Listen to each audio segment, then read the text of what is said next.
Imagine, for a moment, a world where the very essence of life begins to recede, not with a sudden cataclysm, but with an insidious, creeping desolation.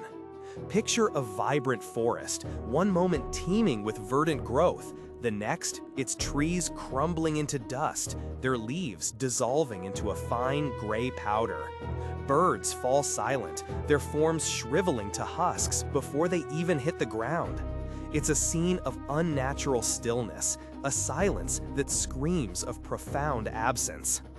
This was the chilling reality that began to unfold across certain isolated regions, an ecological nightmare that baffled the brightest minds. Scientists spoke of accelerated entropy, a localized decay defying all known natural laws. But this was no natural phenomenon.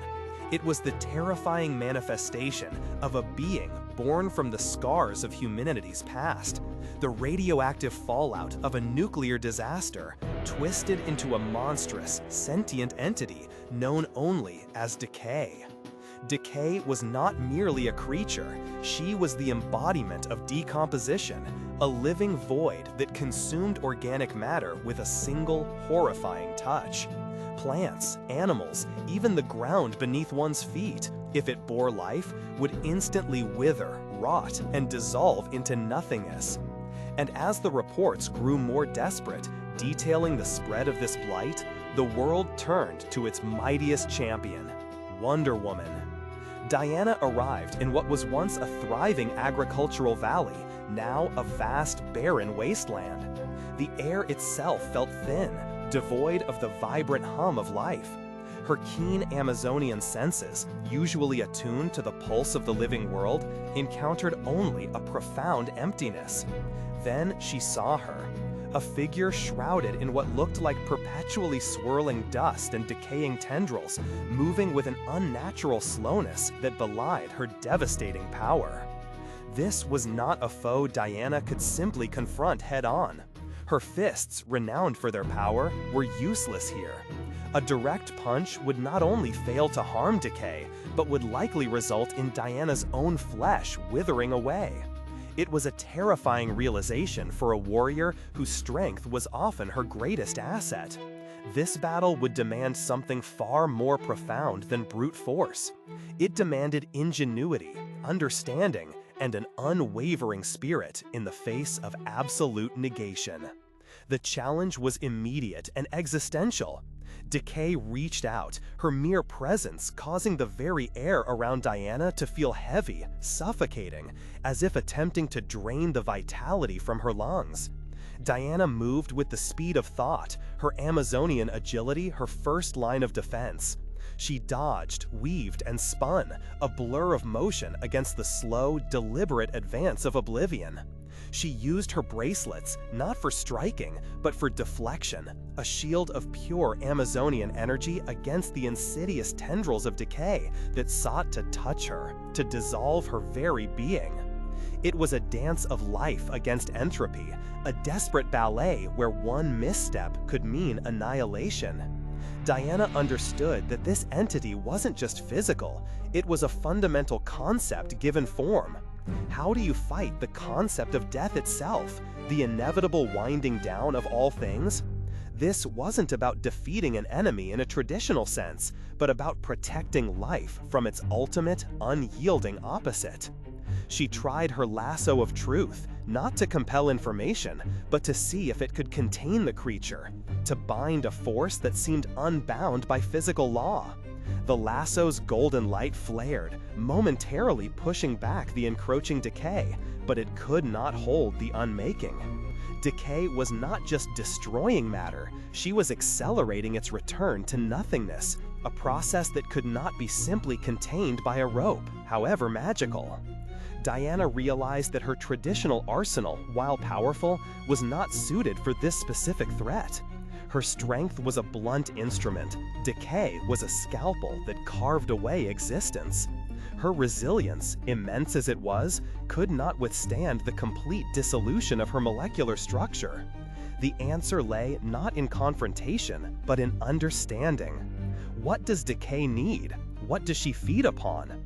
The answer was all too clear: life itself. And the more life she consumed, the stronger, the more pervasive she became. The emotional toll of facing such an opponent was immense. Each parry, each evasion, was a confrontation with the very fragility of existence. It forced Diana to confront not just her own mortality, but the mortality of everything she cherished, everything she fought to protect. It was a battle against despair, a fight to affirm the value of life against a foe that represented its ultimate undoing. In a crucial moment, as decay advanced, seeming to draw the very warmth from the world, Diana saw a pattern. The creature was like a living vortex, drawing life into itself. But a vortex also requires an anchor, a source. And then she remembered decay's origin, the radioactive fallout.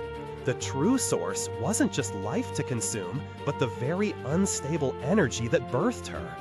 Diana acted with decisive brilliance. Using her bracelets, she didn't just deflect decay's touch, she began to manipulate the energy around the creature. With a burst of speed, faster than the eye could follow, she circled decay, creating a barrier of pure, focused Amazonian energy.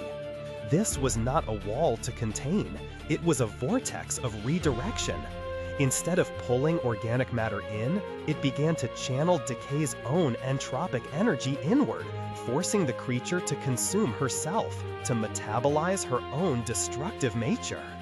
It was not a victory of destruction, but of containment and self-neutralization. Decay began to shrink, its form becoming less defined, less expansive, until it was a contained sphere of inert, non-organic energy, no longer able to touch and dissolve the world. Stepping back, Wonder Woman looked at the barren valley, knowing the work of healing would be long. But life, tenacious and resilient, would return. This battle was a powerful reminder that not every foe can be defeated by force. Some battles are against concepts, against the very fabric of existence, and they demand wisdom, agility, and an unwavering spirit in the face of absolute negation. This unique confrontation underscored the multifaceted strength of Wonder Woman, reminding us that true heroism lies not just in brawn, but in the boundless depths of ingenuity and compassion. It's a story that speaks to the resilience of life, even against the most fundamental forces of unmaking. We hope you found this exploration of Wonder Woman's profound challenge both insightful and thought-provoking. What other iconic battles do you think truly test the limits of our heroes beyond their physical might? Share your thoughts in the comments below. And if you enjoyed this journey into the heart of a truly unique conflict, please consider subscribing for more stories that delve into the enduring legacies of our favorite champions. Until next time, keep exploring the wonders of the heroic spirit.